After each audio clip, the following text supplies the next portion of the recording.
এই সেই ভাইরাল ওয়াজ আসলে শুনলে কিন্তু কলিজা একবারে ঝাড়খার হইয়া যায়। আসলে আমরা একবার শুনি, এমন ভালো লাগলে শেয়ার করি। গরিব হয়ে গেলে ভালোবাসা থাকে না, অসুস্থ হয়ে গেলে ভালোবাসা থাকে না।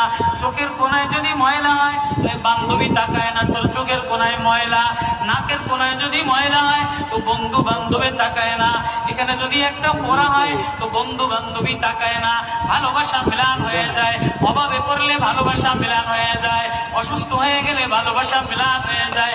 আল্লাহ বলে আমার কোনো অসুস্থ, আমার কোনো অসহায় গোলাম জামা ময়লা হয়ে গেছে, চাদর ময়লা হয়ে গেছে, হাসপাতালের কোনায় হাসপাতালের ফ্লোরের মধ্যে পড়া, গার মধ্যে ঘা দিয়া ভরা, লিভার নষ্ট হয়ে গেছে, দুর্বল হয়ে গেছে। ওইখানে ডাক্তারও তার দিকে তাকায় না, ধনীরা তার দিকে তাকায় না, এমপিরা তার দিকে তাকায় না, কোনো মুফতিও তাকায় না, কোনো পীরেও তাকায় না। পীরেও গরিব মানুষের দিকে তাকায় না, পীরেও বড় বড় পোটলা মশার দিকে